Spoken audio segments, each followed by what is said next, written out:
Welcome to the Minx and Muse podcast. I'm your host, Crimson Minx, creatrix of Minx and Muse, a dark feminine playhouse where we awaken our innate magic through erotic dance and witchcraft. Welcome to the portal of enchantment. Welcome, Ali Montgomery, to the Minx and Muse podcast. How are you today? I'm doing great. I'm so happy to be here with you. Oh my goodness. I've been hounding you for a while, so I'm so excited. You are teaching our master workshop in the multiverse this month. And so we chatted about let's do a podcast as well. So everyone gets to meet you before, since you're not local to Austin. You are up in Richmond, California. And you are a self-proclaimed erotic vitality coach. But I would love to hear your introduction of yourself in greater depth. Thank you. Thank you. Well, first of all, hello to everybody in Austin, my old stomping ground. I love. I'm a native Texan. So yes, more than a decade ago, I decided I needed to change what I was doing. I'm a licensed clinical social worker, and I don't like doing therapy. Fair. Right. I like doing coaching. I like working on challenges in a different way. But more importantly, one of the things that really came through for me in the last couple of decades is how deeply important my spirituality is to me. I have a couple of different traditions, but I've really, since I moved out of being Roman Catholic, I've been working with Sekhmet the most. That's my anchor piece. And so with Sekhmet, it is really about her temples are dedicated to healing and sex magic. And so I was like, how do I hold both sexuality and spirituality for other people? And what do I call it? And it's like, oh, I think I'll be an erotic vitality coach, because you're actually weaving these systems and this energy system together to where you feel, well, I don't have to tell you. You feel ecstatic all the time, that you're really feeling embodied and blissful. And so for me, I think that's the biggest thing. I do other things. I do a lot of training on DEIB work. So I'm really trying to teach people how to be humans to each other on the outside world. Very well needed. Yes. But I love conjuring. So energy. I love it. Yes, we met. Do you remember what year we met? Was it 2018 or 19? Yeah, I think it was it was 18 or 19. Was it before or after I went to Egypt? I think it was right after you got back. Okay, then that would have been 2019. Oh my gosh, yes. I was all over the place with Sekhmet because I was just full of her. I'm going to Egypt and being able to drink and be in the waters of where she is was just so good. And yes, I was like looking for my peeps, and there you were. It's great that we both found, through completely different avenues and completely different expressions, this universal truth of empowered spirituality through like sacred sexuality. Yes, absolutely. And so how were you first introduced to, and if anyone's on YouTube watching this, they'll actually be able to see this grand statuette of Sekhmet over your shoulder. So if you want to catch a peek, jump on YouTube and look this up. However, I'm curious, how were you introduced to Sekhmet? Wow. So that's a really interesting question. So I was living in Seattle at the time, and I was going through a really bad breakup, and I wanted to get some sort of counseling or something. And like I said, therapy regular didn't work. So I found this woman that did counseling based on the Native American medicine wheel. Wow. And it was so amazing because she wasn't necessarily Native American, but she had, all of the spokes of the wheel. And then around the room, she had all of these different world iconic statues. And so that was no big deal. And then finally, she'd gone shopping and she brought in a statue of Sekhmet. And what she noticed is that after she brought it in, every time I would come in, I was over there and I was cleaning it, and I was, I had to have hands on it. And after about the third time, she says, "I think you've been called. I think you need to take her home." And I was like, "I'm sorry, you want me to take the statue that you just got?" She's like, "Yeah, I think it belongs to you now." And I was like, "Okay." And that was more than 30 years ago. And so I started investigating on who she was. And of course, the first stories you hear about how she's, the smiting hand of Ra, but then you don't actually understand, like, why. She's a warrior, she's a priestess, she's all of those things, she's a healer. And so the more I investigated, the more I found out. And so I've been studying her for a long time. And so I've come and gone with other traditions. I finally proclaimed myself as a witch going through a Brythonic tradition, working with Sekhmet. And then she's like, "Okay, now that you know that you're a witch, get rid of that other stuff. Let's just stick here." And so that's what I've been doing. Oh my gosh. So lead us through. I'm so curious. What were the other spiritual and magical immersions? Oh, okay. So before I actually engaged with Sekhmet, I lived in New Mexico and I worked with a road woman. And I didn't know what she was called at that time, but those are the people that hold the teepees, the teepee ceremonies, the medicine ceremonies. And so I did a lot of work with her, and I still have my sacred earth and my sacred corn from back then in the day. That was a long time. And then from there, I made sure I completely divorced myself from the Catholic Church because that wasn't working. I kept looking around. I actually went through the Lukumi tradition, and I got my Alekes and I got my warriors, and I was like, and then I just felt like everybody wanted I felt like the Prudential Rock, everybody wanted a piece of me. And then I got a reading, it's like, "Oh, you needed to practice Wudon." And I'm like, this is way too many things. And so I finally actually got a hand of Ifa. So I do practice Ifa as well. And so those are the two things I do now. Is I have my Ifa practice, and then I also primarily work with Sekhmet. Because if anybody knows, when you go through Orisha practices, if you become a priest, those particular deities own your head, and so Sekhmet owns his head. Oh my goodness. And all of this happened before your trip to Egypt, right? Yes. So Yes. let's hear about then what happened. This is awesome. What happened then? How did it expand when you went to Egypt? Oh my gosh. Oh, that's such a beautiful story. Thank you so much. So when I went to Egypt, the first thing that happened was I went to Egypt to get certified in Kemetic yoga. I was learning some yoga, and the first thing I did before I even went there is I said, "I need to go see Sekhmet. Can this happen on this trip?" He's like, "Oh yeah, sure, no problem." So we did a couple of things, and when we got to Karnak, we did go to the Temple of Ptah, and I got to see Sekhmet. And once I heard where the tour guide was saying, "Oh, we need to go this way," I followed him. I was like, total beeline. We got in there, and as soon as I saw the statue in front of me, I fell to my knees and was just in awe and reverence. I recited her names to her, and the people then that were working there realized, oh, she's for real. And so at some point they said, "You have a whole bunch of people behind you that came with you that want to see her." And I was like, "Oh, that's right," because I'd come with a group. And I totally forgot and left them and just went.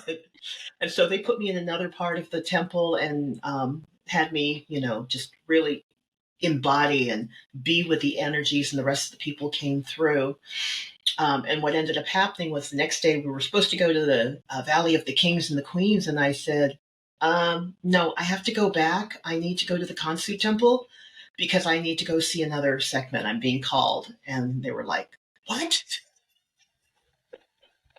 So they fixed a taxi for me, what time I would show up, what time I would come back. And we went to the Kansu temple, which is basically over the moon. Kansu's over the moon. And went in, and there were 3 or 4 different depictions of Sekhmet.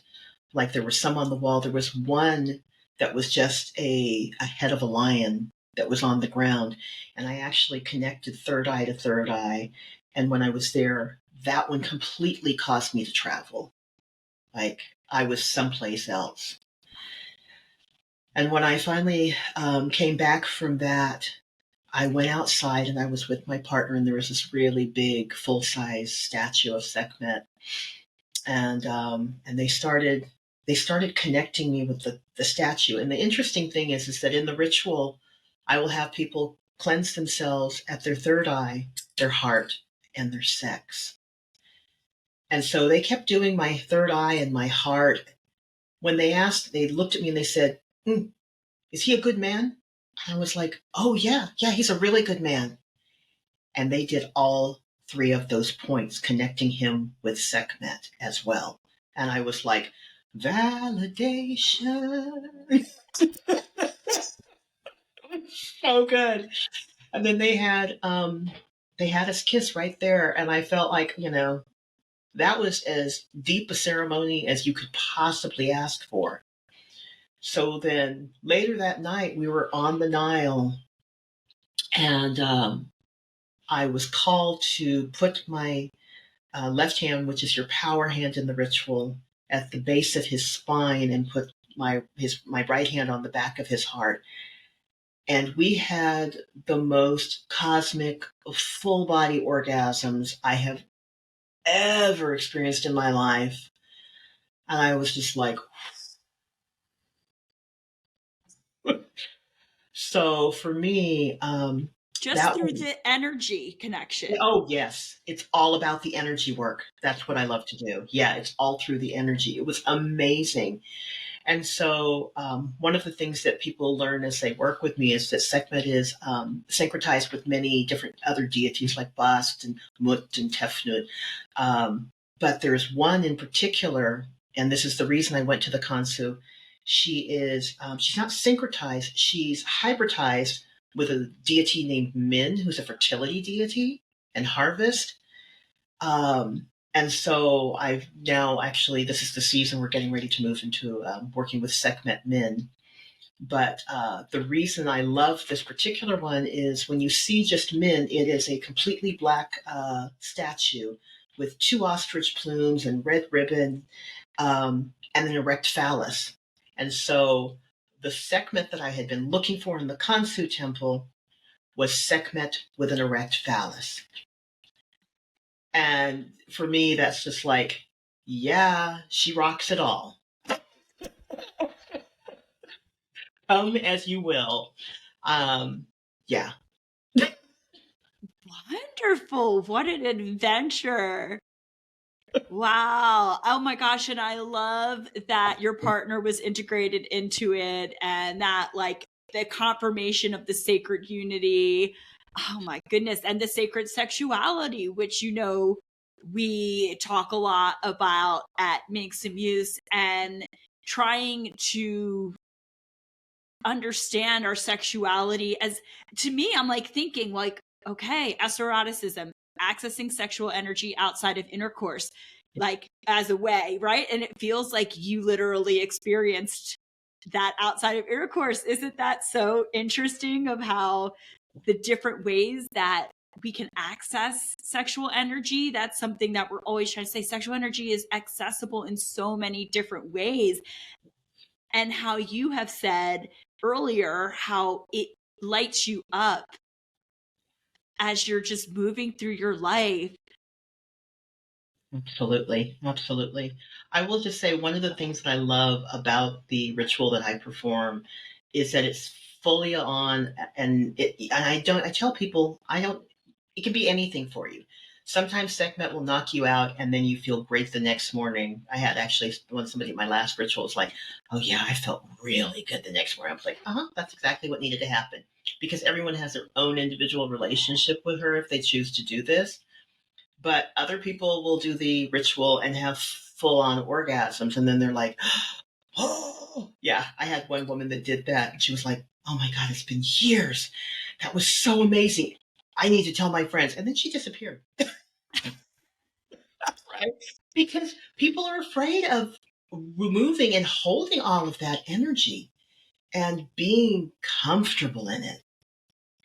That is a really good point. Actually, I would love to get your thoughts on that. A lot of times, I recognize at the studio when people start with us and they get that taste of sovereign sexuality, they actually, you never see them again. And their first, because I teach an introduction, 3 weeks series, introduction to eroticism. And after week one, people will have these like profound experiences and shares, and then I never see them again. And my thought has always been the subconscious, they weren't ready necessarily to hold that energy, and the subconscious is blocking them and being like, it's not safe. Right. This is going to cause shame. This is going to be very detrimental. I'm going to protect you. So the subconscious, in one way or another, kind of prevents them from coming back. And maybe that's a really bold statement on my side, but that's why I really do think like destigmatizing shame and fear around sexuality is like base work foundation to start this work, or you're going to experience it once and you're not going to maybe even understand why, but the subconscious is going to protect you because it still thinks there's shame. So would love to hear you riff on that if you have any thoughts or experiences. Oh, absolutely. Absolutely. I think one of the biggest things is that we're not socialized in this particular century, I'll say. As females, we have been stripped of a lot of our innate power. We're told we're subhuman or all of these different things. We're sexualized in the media. And so, what is our relationship to holding our power? And when you realize how much power your sexuality really holds, it is overwhelming for a number of people. But think about it. I'm sorry. Yeah, that's the cradle of life. That's where everything is birthed. And whether you're using it for sexual birth or your creativity, it is the cradle of where you're starting all of your things. And it's overwhelming to people because we're not taught how to hold our power, to be with our power. We're not taught how to be with our orgasm or even how to have one. So when they have a taste of it and they're going, red alert, I'm not sure what to do with all of this. Absolutely. I think our subconscious says we need to beg on this because you're not ready for this. And that's other people's crap. That's other people's shame that has been laid over on us that we need to figure out how to unplug from. Yeah. Yeah, the shadow work and the unearthing, going into that dark feminine of what is like this underlying programming from past experiences, past traumas, or external projections. It's all there. And unfortunately, it's only us Right. who have that power to process it, to step into that like greater sovereignty. So, Absolutely. It's so funny that you say that. I think there were two things that came up for me. One is, so trauma leaves an energetic signature in the body, and that's what I love to work with. So that's part of the coaching that I do. Love that. But yeah. So the other thing though is that when I start the ritual, I will usually, I've already sent people the 100 names that we're going to utilize. And I have them look at the names and I ask them to just pick one, but to notice which ones they're drawn to and which ones they're like, ugh. Because we live in a world primarily looking at things through a lens of duality. And so there are some names that they might find repugnant and they, oh, I can't be aggressive or I can't do. I'm sorry, if you're a mother and somebody was hurting your child, what would you do for that child? I'm sure that pretty much fall under anything. You're going to take care and you're going to save and you're going. And so people don't like to look at that side of themselves. And that's exactly what you're talking about, that shadow side. Of course, we can be aggressive. Of course, we can think about things that we wouldn't do normally, but are absolutely in our sphere. And their ability to acknowledge that, I think, is a really important thing. When I was studying martial arts, we would work on the shadow a lot, right? Because I was taking Korean sword, and so in Japanese Aikido, it's attack, attack, defend, and in Korean sword, it's defend, defend, attack. So you're thinking about, right? Because that's who they were fighting with. So you're thinking about how do you defend, and so you're playing with the shadow. And I got to a point where I was like, I can see the shadow, and that's a little scary for me to think about the fact that I am practicing to dismember somebody because we're not socialized to think about what is our capacity. Could we do these things? If it meant you or me, which one are we going to choose? And that's part of that shadow work, is learning to accept that, yes, we're not perfect. We're human beings. And when we learn to accept more of ourselves, we can learn to accept more of other people. That's so beautiful. And it's so true, because they say things that trigger us in other people are really just aspects of ourselves that we're denying. Absolutely. Yeah. So tell us a little bit about, like, when people work with you, like this coaching, do you have an energy practice that's incorporated into it? Because I know you were a therapist, so you are a certified therapist, but you've kind of, which we're all about, is like breaking old paradigms and using our own innate wisdom Yes. to be a creatrix and create like modalities and expressions that are authentically aligned with our truths. And so, like, what is, like, do you use energy work, or what else is involved in like a session with you? Thank you for that question. I appreciate it. Yeah. So it is energy work. So I always have to remind people we are made out of energy, and energy can be neither created nor destroyed. We're at least 80% water, which holds frequencies. So if you're holding some trauma frequency, where is it in your body? What's going on? What I love about the trauma release that I work with is that it's, again, based on the actual meditation, the ritual that I do with Sekhmet. So we begin by creating a safe space in her lands for her to, for you to find a place where you can feel safe within your own corporeal being. We then look at power. What's your relationship? Are you okay with it? Where have you given it away? Where do you need to reclaim it? All of the things that come up around power for different individuals. And then we move into your life force. And when we think about your life force, that's where the trauma lives, is that it's been, like, let's call them little hooks that have been knocked into you. And so when we're actually using our own life force to disconnect from those hooks and being able to really purify our corporeal being, once we've been able to do that, then we move into our sex and moving up the Iorite. From there, it's a little bit, it's more than connecting with our higher consciousness, and then finally with with all our allies, whether it's Sekhmet, whether it's, the Orisha, your angels, all of them, ancestors. But what I've learned over the years of doing this is that I actually don't need to know the story. And that's what I love about it. You don't have to tell me all the gritty details. What I need to know is what's working, what's not, as we're going through. There's only one rule: we don't go back. So once you've found your place and you feel good about it and you're ready to launch, then we start working with your power. And then once you feel good about that, then we dive into moving the energy for the things that are not working for you. I am actually a certified vortex healer, but I don't focus it as vortex. And I thought about, I should get certified in Reiki. I'm like, I don't need any more certifications. I don't. I'm not. I was just going to say, you are certified. I have zero desire to chase letters anymore. And so in working with Sekhmet, she has shown me this energy system and how to work with her. And so that's what I work with, is that energy and helping people to find their own way through and cleanse themselves. And the beautiful thing about it is that at the end of it all, you already have the pattern in your body. You know what you're doing. You know what I did. And if I also leave them with one final recording, because as you know, I don't usually record any of my stuff for people. I know.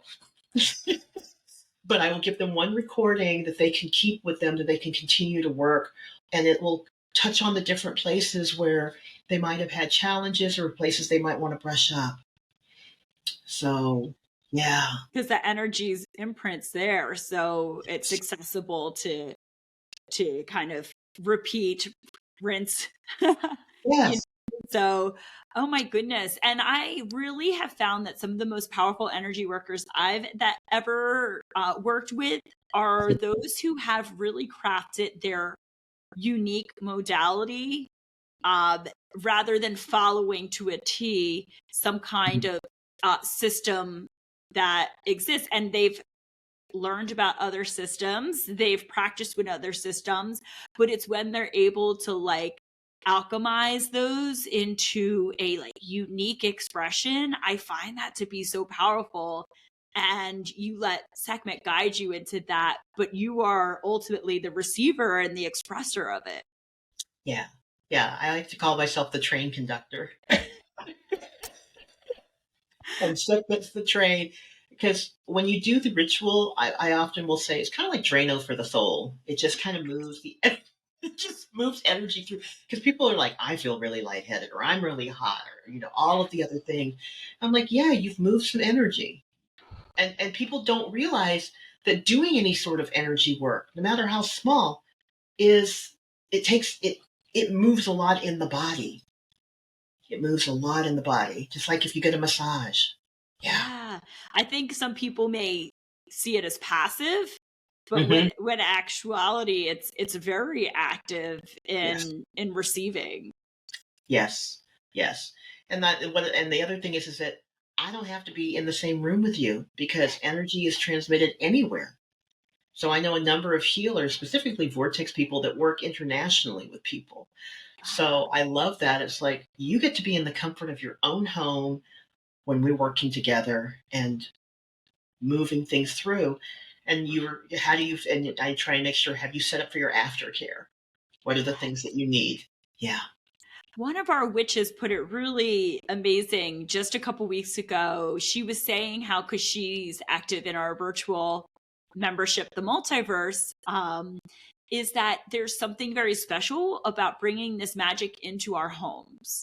Yes. Whereas before we thought, okay, this is something I access in a very specific sacred external space. And then reminding ourselves, no, my own space can be sacred. And this energy is actually transmitting within the place where I sleep and exist. And there's something very meaningful about that, that almost makes it feel like, oh, I don't have to reserve these experiences for something outside. Yes. And it also allows them to figure out how to bring that and incorporate it into their daily lives in their homes. And then they can make adjustments to their homes accordingly. So I think about right before we started, I said, oh, wait, I have to light my last incense. Get the candles going. Yeah, I got my candles going, all of that stuff. And you end up, really pulling the ambiance together. And then when you're not in that particular, with that particular person or practitioner, you can still bring yourself there by creating that space of candles and the incense and what is the energy that you want to bring through. Right. Right. And do you have any examples of maybe an average experience of like starting with you and how their life looks after doing this kind of work, as just an example of like how this work would transform us in the mundane? Yes. Well, just imagine walking around with the reduced weight of shame or judgment. You take about 10,000 pounds off of the back of you. The way that you see the world, you can see yourself and how you our positive influence rather than, oh, I'm not a good person, or this is, all of those things, the judgment or somebody else's words that are in your head. But I also think that it really helps to liberate, our sex and our ability then to hold our cradle of creation within us. And then we're able to move forward, to be able to engage with others. I know that people have talked about they've had to change jobs, but then they feel more productive.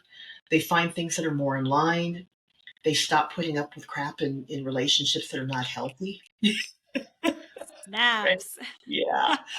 So I think that a lot of it has to do with really finding more of your North Star and aligning with your spirit. And when you take the shame off, it's so much better. It's you're just able to move through. And then you reduce also the guilt, because with trauma, oftentimes there's some level of guilt that you don't have to ascribe to anymore. Like I didn't cause that shit. They were fucked up, not me. Right. That's Yeah. why your business is called Soul Liberation Services, because it's literally liberating. Yes, absolutely. It's all about liberation. It's all about liberating the soul. And nobody can define that but you as an individual. What does it look like? Because my liberation is not anybody else's liberation. Right. Yeah. And so, how do we open ourselves up to the possibility of following some of our dreams? That's the other thing I think that's really important. How do we choose to follow our dreams that we're stuck under a rug? Yes. Oh my Yeah. goodness. I love how you express that. And I love this idea of us finding our spirituality in a non-dogmatic way, which you absolutely have. I love hearing about, well, I'm certified in this, and then I had this experience with this person, and you take what resonates and you leave what doesn't. And that's what ends up you being like the only person that could really embody this kind of work, Mhm. because you're the one bringing your unique experiences and curiosities. Because I'm sure you've learned a lot that you've left that did not resonate. Yes, absolutely. Absolutely. Yeah. I don't do well with dogmatic structures. I have a hard time with any rules about my body. Like, I need to be able to be who I am. I'm going to engage with the people I want to. My medical doctors are all hand selected for exactly who they are. This is my temple, and nobody else gets to mess with it in that way. Yeah. Yeah. Yeah, I think there's a paradigm shift happening that this is completely representative of more sovereignty, more autonomy, more openness, and people worshiping or seeing sacredness or expressing spirituality in their unique way. Because I mean, at the end of the day, so many of the core principles are the same. There's just different ways they're expressed, like energy work, Yes. right? Like, I love having these discussions in our coven about energy work. And is it like this, like vortex healing is more effective than like an angel Reiki, or then no, it's like, what do your personal experiences connect you to? There's a universal truth that energy is real. Yes. There can't just be only one way to work with it. Exactly. Exactly. I always like to say that all rivers lead to the ocean. Yeah. Yeah. Yes, absolutely, absolutely. Because and I think a lot of people misunderstand. So there's a lot of people that are, and it's kind of a little bit of a diversion, but not doing like ayahuasca, and it's not part of their tradition. And so I have a goddaughter who's Native American, and so she just turned 13, and I was at her teepee ceremony, which is when you're using sacred medicine as well. And and they do it at different ages, like 4 and 7, 11 and 13, and then up to 26. And so as I've gone through this, one of the things I've noticed is that, oh, I'm in the exact same space that I would be if I was on a spiritual high. and in the different traditions that I've been in, or even my misspent youth doing all sorts of things, this is the place that I was trying to get to. And where I'm getting to is that place that is very much sovereigner than our bodies, that is orgasmic feeling. That, Yeah. and that orgasmic feeling that's connected to spirit, there's nothing better. Yes, because I feel like, what do you feel like that is when you're connected to spirit? You're like completely validated in exactly who you are. And there's Yes. like no shame and there's no like questioning or fear. It's literally like I have permission to fully express who I am without, and that's, that's hard to find in a lot of spiritual practices. So it can be really elusive. Yes, it is. It definitely can be. But I think, I'm in the middle of a lot of transitions, and people are like, "How are you doing?" I said, "I'm walking in faith." Yeah. It really grounds me in my ability, that no matter what chaos is going on in my life, I am still observing my moons and the rituals and all of those practices, because that's what liberates me and keeps me going. Yeah, we right now, as we're recording this, we're finishing the month of March, and our studio archetype is the modern mystic.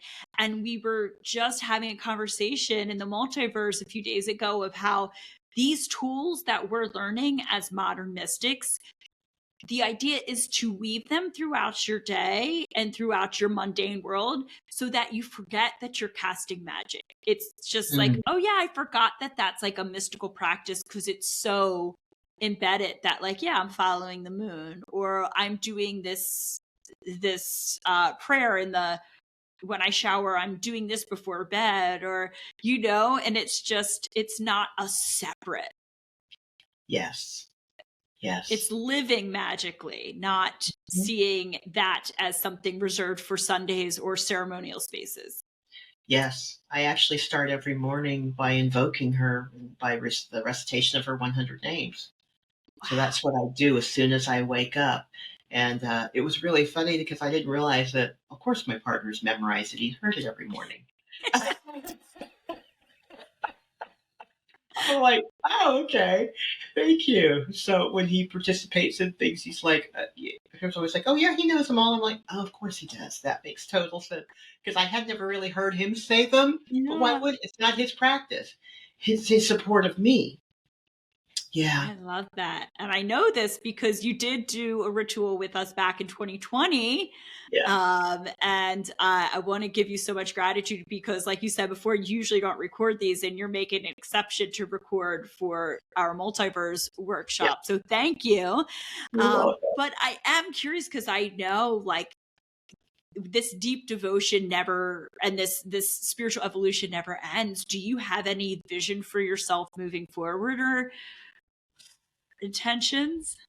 Absolutely. I think the huge piece for me is I just want to be me, and I want to get paid for being me. So I want to be able to do this full time.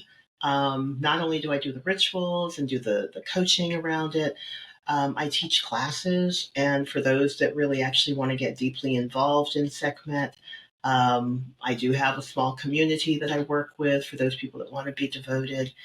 And so for me, I think that the most important thing is for me to be able to walk a fully sacred life where I am always doing sacred work. And that is including writing my poetry, creating art, and just putting more liberation out into the world. Yeah. Seeing, I keep talking about our archetypes, but we had an archetype back at the end of 2023 that was the sacred devotee.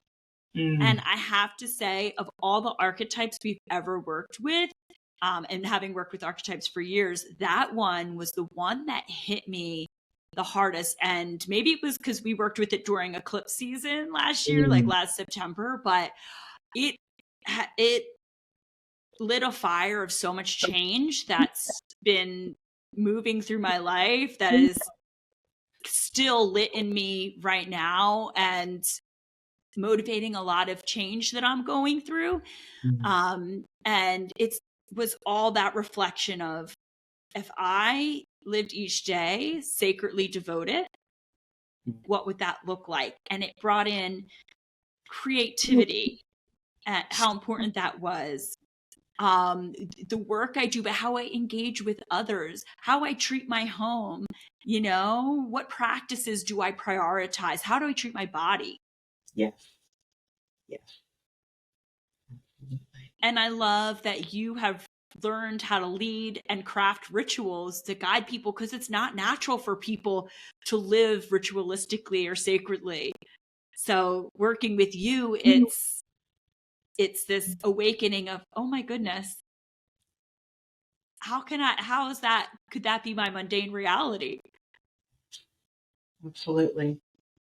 How do Yeah. we actually shift where the sacred space that we're creating is what we do, and this is where we choose to live, and we don't have to walk out of this all the time, that we can find a way to be in it, even if we have to deal with the mundane world. Right. That's Yeah. a reality, because we're earthbound, right? We Yes. are, this idea of having to escape the meat suit to Yes. be spiritually connected is old paradigm. Absolutely. The new paradigm is, how do I experience spirituality connected more deeply with my body? Absolutely. And all that is, like, can you be in an orgasmic field and go, oh, excuse me, I'll be back in 2 minutes.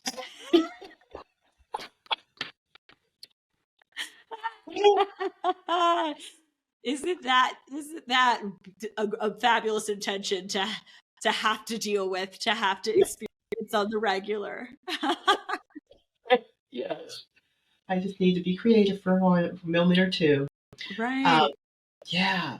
I think I just wanted to make sure I lift up my t-shirt here. Yes. Can we? And for those who are just listening, it says Sekhmet. My sex is worship. My orgasm is offering. Yes. Did you make that? Actually, my partner made it for me, and at some point I'm going to get this redesigned so I can put it on my website for people. Yes, please. Oh my goodness. Well, I'm just so, I could talk to you forever. I'm just so excited to be having you next month in the multiverse, doing ritual with all of our witches and your witches as well. So we're combining forces, which is awesome. And I would love if we could ask you some of our questions that we ask everyone as we kind of enter into the later part of this interview. So the first question is, what is your personal mantra or source of daily inspiration?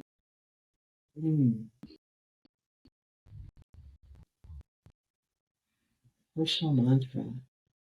I think part of it is live each day to the fullest and to be connected. I think that's probably it right now.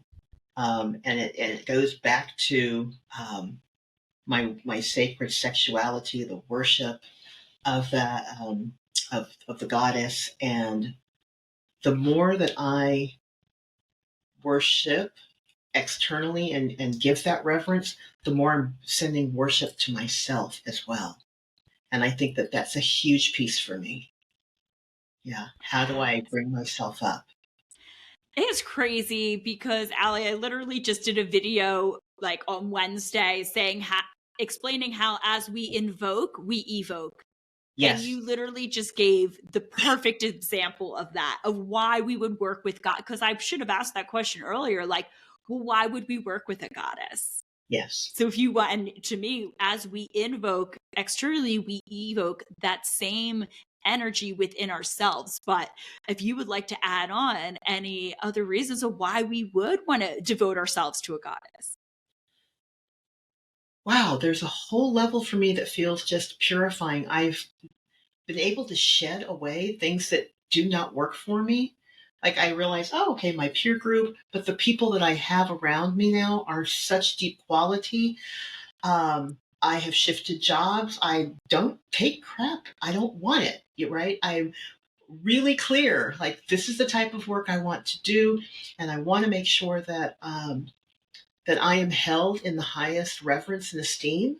And so the more that I work with the goddess, the more I embody that ability to see myself in that way and expect that I want to be with people that are going to hold me in high reverence and esteem. And so I want to hang out with a bunch of goddesses. Ah, yes. Yes. Oh, I love it. I love it. Thank you. You're welcome. So my next question is, what is your favorite sensuous indulgence? Favorite sensuous indulgence. I will say I have an oral fixation. And I love chocolate. But I think probably it's touch. It's Ah, touch. How do we? I want to be able to feel and be felt. I love it when my partner's got their hands in my hair, right? Just so, yeah, I think it's that connection through touch. And I will also say that one of the most sacred things that I probably do is just breathing. Yeah. And I never would have thought that breathing could be sexy until I met my partner. And I was like, why am I getting turned on by just sitting here breathing with this person? Yeah. wow. Oh, Yeah. I love that. How long have you been with your partner? A little over 10 years now. Oh my goodness. Yeah. Well, yeah. I Yeah. like that you have created that they honor where you are without feeling like it has to be his practice, right? But honors you for your practice, and it sounds like he brings a lot to the table as well. He does. And I'm just going to say that I literally put out to the goddess like what I wanted. It never comes, the package never looks the way you expect, but that's Never. beside the point. All of the things that I asked for were there. And his devotion to me, like he loves to delight me. Oh, I think I can learn to receive that. And he's, Yes. yeah, and he's actually totally dedicated to my fulfillment in all that I'm doing. And that again is something that is, I think, very rare, but something that I knew was an essential quality because I'm tired of dealing with people that don't accept me for who I am. That's exhausting, Yeah. trying to pretzel yourself. So, yeah. Love that. And I am sure, I think a lot of us resist receiving Yes. because, and so it's like, on the one hand, we'll say, goddess, please bring me someone who does want to serve me and devote to me. But at the same time, it's hard to make that connection if we haven't done that foundation of work of why do we always reject receiving? Yes, that is so true. And that is work. It really Yeah. is because we have to find the worthiness in ourselves to receive that we can actually do that and why we would want to. And of course we want to. We're worth all of the things that we receive. But we have to be able to see ourselves through that lens. And I think that that's a huge piece of the work we get when we're working with a goddess is just that's the reflection. That's why people think when you start your witchcraft or you start your goddess devotion that it's all going to be like, and then everything you desire just comes to you. And what really happens is you learn the lessons so you can heal and shift and integrate so that then what you desire you're resonant with, Yes. because Yeah. it's like the foundation. This is why we commit ourselves to these practices ongoing. It's not I did the thing and I'm done, because there's so much of ourselves that we need to. That's why I love the dark feminine, that shadow work, Hmm. and that's what working with goddess and doing your witchy work is going to essentially start you off with is, okay, you're saying you want this and this, but are you Yes. aligned with that yet? Yes. Yes. That is rich, juicy. Ugh. That dancing with the shadow. Yeah. I love it. I love it, Ali. Okay, so my final question for you is, what does living fully in your power as a witch look like to you? I think it goes back to that walking in faith and accepting life as it comes. I know that there are a lot of things that have happened in my life that were not things I would have signed up for. And there isn't a single one of them that I haven't learned from. Unfortunately, we learn more from the challenges in our lives than we do from the easy things and the fun things. Um, so for me, it's walking in faith and really embracing the opportunities that it creates. Yes. Oh, what a wonderful way to wrap things up. Well, Ali, I want to open the floor to you. Is there anything else you would like to share or that we haven't had a chance to touch on? Um, at this point, I will just say I'm really looking forward to working with the multiverse. And that's, was that April 17th, I think it is? Yes, yes. Thank you. April 17th, because I have all these things stacked up. Uh, I'm really excited about being able to do that with everyone. Um, and I'm open if people are looking for being able to do some energy work, wanting to explore working deeper with the goddess, or just really just need to clean themselves out and they need to be able to move through some things. I'm available, and I like calling it digging in the mud. I love doing that kind of work. Well, I'm going to put all your information in the show notes, but is Yeah, it soulliberationservices.com? Am I it remembering that is. off the top of my head? Okay. Yes, it is. That is right. SoulLiberationServices.com. Yeah. Excellent. Well, Yeah. thank you so much. I love you so much. I'm so forever grateful for you and just whatever guided you into, because you've been to Minx and Muse physically. I don't think we noted Yes, that, but we met in person. it is. And Yes, so that was kind of how the universe brought us together. But I'm just so grateful that we've been able to stay in touch, 6 years later, and that we continue to work together. And the work that you bring to this world is so transformative and so needed and so empowering. So thank you. you're so welcome. And I will just say, if anyone wants to send a direct email, just put it Ali, it's ALI, at SoulLiberationServices.com. Perfect. Well, Ali, thank you so much. This is such a wonderful conversation, and sending you so much love. Thank you. Bye. Love. Thank you for joining me for the Minx and Muse podcast. You can find show notes and learn more about the studio at www.minxandmuse.com. As a reminder, it is our birthright to transform, expand, and safely exist as sensual, conscious, and empowered creatures. I'll see you next time.